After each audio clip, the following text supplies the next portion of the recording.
62(1)(f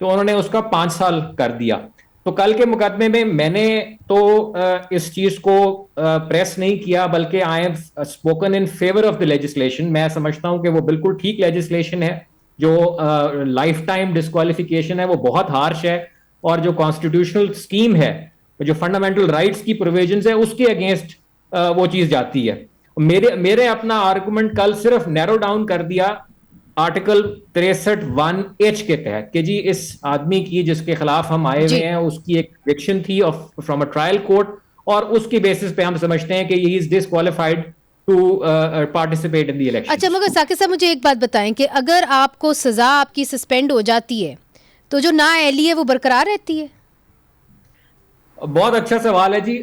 اس میں supreme court, Pakistani supreme court, Indian supreme court کی judgments ہیں کہ سینٹنس کی سسپینشن جو ہے it does not lead to the washing away of the stain of conviction.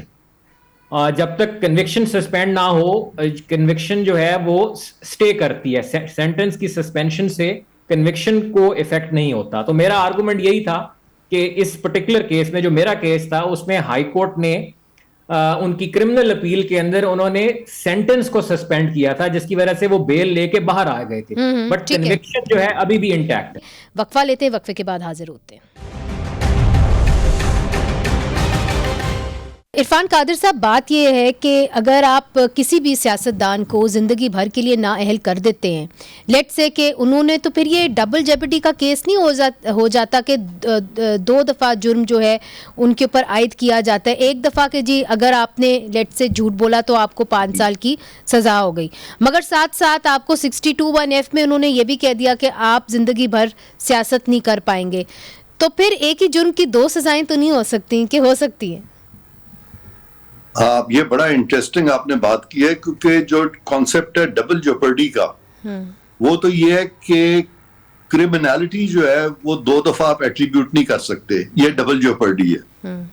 لیکن کرمنالٹی کے علاوہ اگر کوئی ڈسکوالیفیکیشن ہے یا اس کے کچھ اور کانسیکوینسز ہیں جس میں کہ کرمنالٹی کا عنصر نہیں ہے, تو وہ ڈبل جوپرڈی میں نہیں آئے گا. ان اینی کیس میں اسی بات کو آگے بڑھاتے ہوئے ضروری سمجھتا تھا کہ آپ سے یہ شیئر کروں کہ زبیری صاحب کی بات درست ہے کہ انٹرپریٹیشن جو ہے وہ کئی دفعہ کرنی پڑ جاتی ہے, لیکن انٹرپریٹیشن میں ریزن کو, لاجک کو, ریشنالٹی کو بلائے طاق لا کے آپ انٹرپریٹیشن نہیں کرتے. اور دوسری بات یہ ہے کہ جہاں اسپیسیفک آپ بات کرتے ہیں ڈسکوالیفیکیشنز کی, تو پھر جو میکسیمم ڈسکوالیفیکیشن ہے وہ آپ دیکھتے ہیں. آپ اپنے پاس سے ایک نئی ڈسکوالیفیکیشن تاحیات کا لفظ نہیں دے سکتے.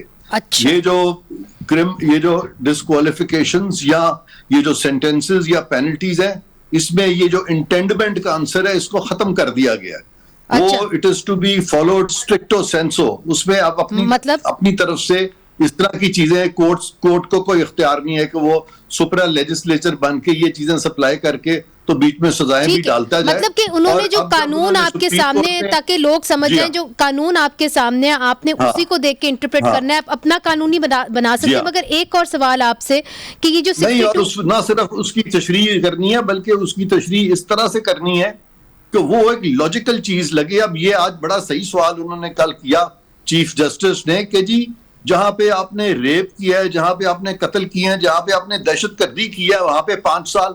تو اس لیے یہ جو نان سینسیکل جو انٹرپریٹیشنز ہوتی ہیں, نان سینسیکل, میں نے کوئی کنٹمپچوس بات نہیں کی بلکہ میں نے for the sake of brevity کی ہے تاکہ ہمیں سمجھ آ جائے کہ میں کہنا کیا چاہتا ہوں. اس طرح کی چیز کو ہم اتنے زیادہ مؤدب ہو جاتے ہیں عدالتوں کی طرف کہ اس میں ہم آئین کو پامال کر جاتے ہیں. تو خدارہ آئین سے بڑی نہیں ہے ہماری عدالت. نہیں, یہ آپ نے بڑی دلچسپ بات کی, مگر ایک چیز مجھے بتائیے گا کہ آپ نے کہا کہ آئین سے بڑی نہیں ہے ہماری عدالتیں, پارلیمان کی بھی بات کی جاتی ہے 62(1)F کے حوالے سے.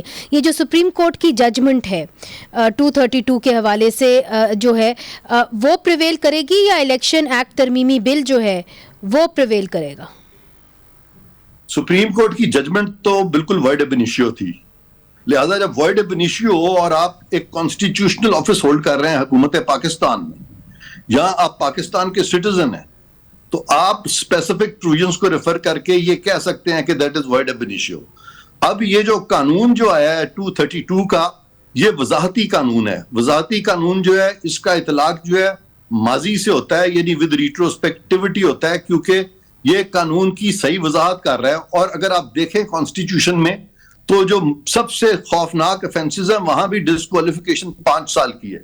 تو پارلیمان نے جو وضاحت کی ہے وہ ریلیٹیولی صحیح وضاحت کی ہے, جبکہ کورٹ کا کوئی منطق ہی نہیں ہے. اور جہاں پہ ٹکراؤ ہو جائے لیجسلیچر کی پروڈنس کا اور عدالتی پروڈنس کا, تو اس کو کہتے ہیں کہ کلیش ہو گیا between legisprudence and jurisprudence, اور لیجس پروڈنس اور جورس پروڈنس کے کلیش میں prudence must prevail, and there is absolutely no prudence in saying کہ یہ لائف ٹائم ڈسکوالیفیکیشن جو ہے یہ ایسی کوئی بات آئین میں ہے, جبکہ یہ پروڈنس ہے کہ 5 سال سے زیادہ نہیں ہو سکتی.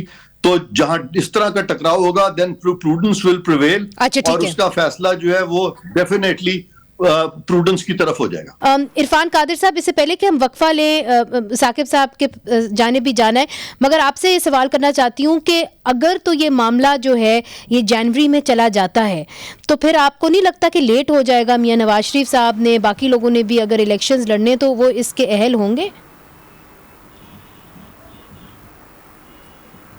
دیکھیں, وہ جو پناما کیس کا فیصلہ تھا جس پہ کہ یہ معاملات ریفر کیے گئے تھے اکاؤنٹیبلٹی کورٹ کو اور کنوکشنز ہوئی تھی, اسی فیصلے کے تحت یہ ڈسکوالیفیکیشن بھی آئی تھی تاحیات نااہلی والی میاں نواز شریف کے کیس میں, اور باقی کیسز میں بھی یہی والا منطق فالو کیا گیا تھا. مجھے تو یہ نام بھی نہیں یاد ہوتے, سمیع اللہ بلوچ اور یہ وہ, میں نے کبھی یہ سائٹ ہی نہیں کیے, کیونکہ میں ساری زندگی جو بیسک پرنسپلز ہیں ان پہ ہمیشہ ایمفسس لے کرتا رہا ہوں, اور یہ اس طرح کی جو ججمنٹس ہیں میں جنرلی جب مجھے اندازہ ہو جاتا ہے کہ یہ غلط ہے تو میں ان کا نام بھی نہیں یاد رکھتا. تو قصہ مختصر, پناما کا کیس کا سپریم کورٹ کے فیصلے کی جو اس وقت جو یعنی وہ جاگسائی ہو چکی ہے, اس کے بعد الیکشن کمیشن اتنا کمزور نہیں ہے کہ وہ اس فیصلے کا اطلاق کرے گا, خاص طور پہ جب کہ ایک قانون آ چکا ہے اور وہ قانون رائج الوقت قانون ہے. اور زبیری صاحب کی اگر میں بات مان بھی لوں تو پھر اس قانون کو اسٹرائک ڈاؤن کرے نا سپریم کورٹ. زبیری صاحب نے تو خود کہا ہے کہ وہ قانون ریزنیبل ہے 5 سال والا, تو جب یہ خود ریزنیبل کہہ رہے ہیں تو کورٹ اس کو جب اسٹرائک ڈاؤن بھی نہیں کر سکتی تو پھر اس کو ماننے میں فائدہ ہے نا کہ سپریم کورٹ کے غلط فیصلے کو ہم مانیں گے. اور پھر ججز نے اوتھ اٹھایا ہوا ہے, تمام ججز نے, سپریم کورٹ, ہائی کورٹ, تمام چیف جسٹسز نے, they will protect and preserve the constitution and the law. اور یہ ایسا لا جس کو آپ اسٹرائک ڈاؤن ہی نہیں کر سکتے, which is an existing law. How can you bypass that existing law? How can election commission bypass that existing law? اس میں اتنی سی بات ہے, کوئی لمبی چوڑی راکٹ سائنس نہیں ہے. ٹھیک ہے, اور اس کے پورے آرگیومنٹ کے اندر جو سینٹر پوائنٹ ہے یہ ہے بنیادی حقوق کا, فنڈامنٹل رائٹس کا. مگر آپ سب نے جو بات کی, آپ سب نے پاس ججمنٹس کی بات کی کہ کئی ججمنٹس ایسی تھیں جو کوٹ کر سکتے ہیں, کئی ججمنٹس ایسی ہیں جو نہ وکیل کوٹ کرتے نہ ججز کوٹ کرتے. ان میں سے ایک تھی ذوالفقار بھٹو کیس, اور آج جو ہے 12 سال کے بعد اس کی پہلی سنوائی ہوئی ہے. اس حوالے سے بھی ہم بات کریں گے. وقفہ لیتے ہیں, وقفے کے بعد حاضر ہوتے ہیں. ویلکم بیک ناظرین. آج ذوالفقار علی بھٹو کیس کی 12 سال کے بعد پہلی سنوائی جو ہے وہ سپریم کورٹ میں ہوئی, اور اس کے اندر یہ بھی ہم اس پیکج کے اندر آپ کو دکھانا چاہتے ہیں کہ اس وقت سیاسی منظرنامہ کیا تھا, کس ماحول کے اندر جو ہے ان کو یہ سزا سنائی گئی. آئیے وہ دیکھتے ہیں. ثاقب جیلانی صاحب, آج جو عدالت کے اندر بات چیت ہوئی ہے اور جو بھی ہیئرنگ ہوئی ہے اس کے اندر یہ سوال بار بار پوچھا گیا ہے کہ کیا یہ کیس مینٹینیبل بھی ہے کہ نہیں ہے, چونکہ اگر صدارتی ریفرنس کے ذریعے اس طرح کے کیسز, ماضی کے کیسز آنے شروع ہو جائیں, 44 ایئرز اگو یہ کیس جو ہے اس کا فیصلہ سنایا گیا تھا, تو پھر ایک پنڈوراز باکس نہیں کھل جائے گا؟ جی یہ ایک لیجٹمیٹ سوال ہے جی, لیکن میری نظر میں, میری اوپینین یہ ہے کہ ہمارے جو جوڈیشل ہسٹری اور پولیٹیکل ہسٹری کے جو ڈارک چیپٹرز ہیں ان کو جب تک ہم ری وزٹ نہیں کریں گے, جب تک ہم ان پہ ڈیبیٹ نہیں کریں گے, ہم as a nation move forward نہیں کر سکیں گے. اور جو ماضی کی غلطیاں ہیں, جو ماضی کے ہمارے کی انسٹیٹیوشنز ہیں, جوڈیشری ہے, ملٹری ہے, ان کی جو غلط فیصلے تھے, ان سے جو بلنڈرز ہوئے ہمارے ملک میں, وہ بار بار ہوتے رہیں گے جب تک ہم اس طرح کے ایشوز کو ہم ریوزٹ نہیں کرتے ہیں اور ہم ان ہسٹوریکل رانگس کو ہم رائٹ نہیں کرتے. اور اگر پیورلی لیگل اس کے اوپر آپ دیکھیں تو 186 جو آرٹیکل ہے جس کے تحت یہ ریفرنس گیا ہوا ہے, اس میں دو جو ہیں ریکوائرمنٹس ہیں. ایک ہے کہ کوشچن آف لا ہونا چاہیے, اور دوسرا ہے کہ whether it's matter of public importance. تو میری نظر میں تو یہ ریفرنس جو ہے, یہ دونوں یہ ٹیسٹ جو ہے وہ سیٹسفائی کرتا ہے. ٹھیک ہے, جی ٹھیک. عرفان قادر صاحب, آپ کی بھی یہ رائے ہے. اور دوسری بات یہ کہ اس فیصلے سے درست کیا ہوگا, کیا ہم جو ہے اس طرح کے فیصلے پھر سے نہیں کریں گے, یا ہم محتاط رہیں گے؟ اس سے کیا فائدہ ہوگا عوام کو؟ جی بائی اینڈ لارج میں ثاقب جیلانی صاحب کی اس بات سے متفق ہوں. صرف میں اتنا ایڈ کرنا چاہتا ہوں کہ پینڈوراز باکس کا جو آپ نے سوال کیا وہ بالکل نہیں کھلے گا. وہ اس لیے نہیں کھلے گا کہ اس طرح کا فیصلہ تو دنیا کی تاریخ میں کبھی نہیں آیا کہ فائنل ڈیسیژن جو تھا سپریم کورٹ کا وہ 4-3 کا تھا. 3 ججز کہہ رہے ہیں کہ آپ ایکوٹ کر دیں. تو اس کے بعد جب معاملہ ریویو میں آیا تھا تو ان 7 ججز کو چاہیے تھا کہ اسی ایسپیکٹ کو دیکھتے ہوئے کہتے ہیں کہ اس میں تو بہت ڈاؤٹ ہے, جہاں 3 کہہ رہے ہیں کہ آپ ایکوٹ کر دیں, کیونکہ پرنسپل جو ہے کرمنل جورسپروڈنس کا وہ اتنا اسٹریٹ فارورڈ ہے کہ slightest benefit of doubt is to go to the accused.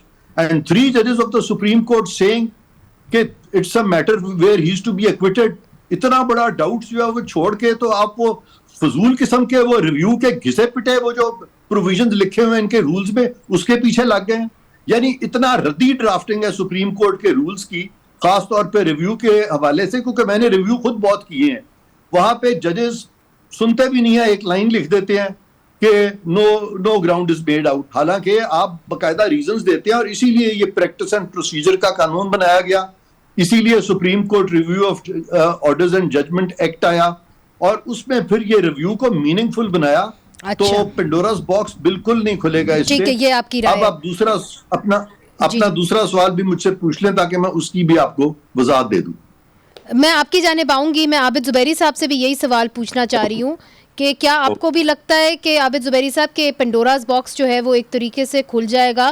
اور دوسری بات یہ کہ آج جسٹس منصور علی شاہ نے یہ بھی پوچھا فاروق ایچ نائک سے کہ آمریت کے دوران عدلیہ آزاد نہیں تھی. یہ آپ کا کیا سوال ہے, اور کیا اسی وجہ سے آپ اس کیس کو کہہ رہے ہیں کہ جی فیئر ٹرائل نہیں ہوا اس کے اندر؟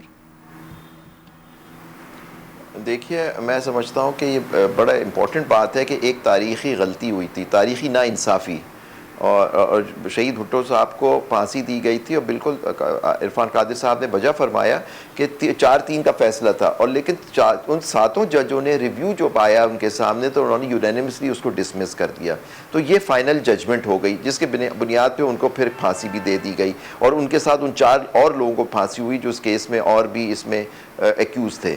تو یہ ساری چیزیں ہیں. اب دیکھیں بات جو جسٹس منصور علی شاہ پوچھ رہے تھے کہ آرٹیکل 186 کا اسکوپ کیا ہے, اس کے اندر آپ ایک اوپینین مانگتے ہیں سپریم کورٹ سے آن دا کویسچن آف لا اور پبلک امپورٹنس, اور جو 4-5 سوالات انہوں نے اس کے اندر دیے ہوئے ہیں اس کا وہ جواب چاہ رہے ہیں, جس میں کہہ رہے ہیں کہ فیصلہ صحیح نہیں تھا, کہ قانون کے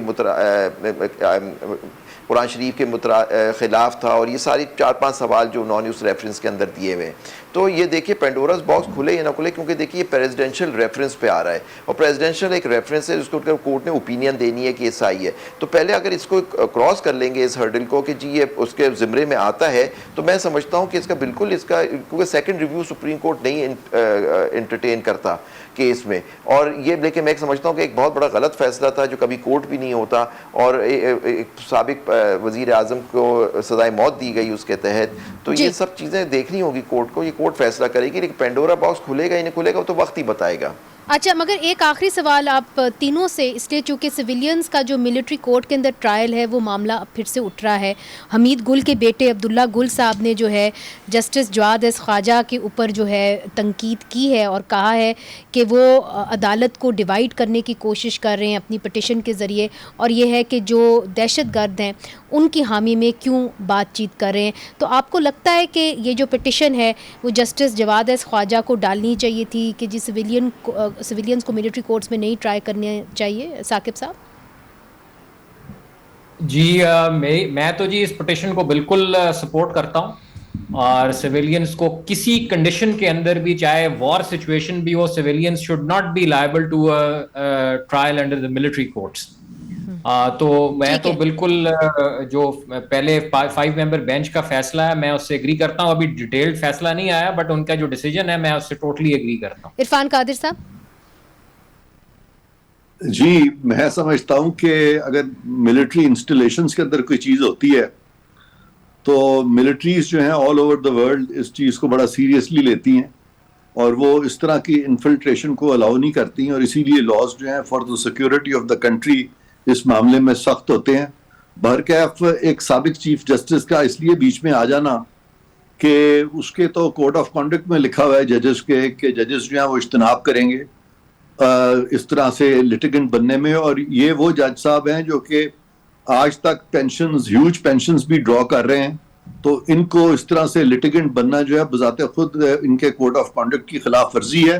لیکن میں ان کے خلاف زیادہ بات اس لیے نہیں کروں گا کہ وہ خود میرے بہت خلاف ہیں اور انہوں نے اپنی کتاب کے 6 صفحے جو ہیں وہ میرے پہ ضائع کر دی ہیں اور مجھے بہت برا بھلا بھی کہا, تو میں ان کے خلاف کچھ نہیں کہوں گا. اچھا چلیں, یہ آپ نے ایک اصولی ایک پوائنٹ آف ویو لے لیا. عابد زبیری صاحب آپ بھی تو یہ کیس لے کے گئے ہوئے عدالت میں, سپریم کورٹ بار ایسوسی ایشن کے آپ صدر رہ چکے ہیں.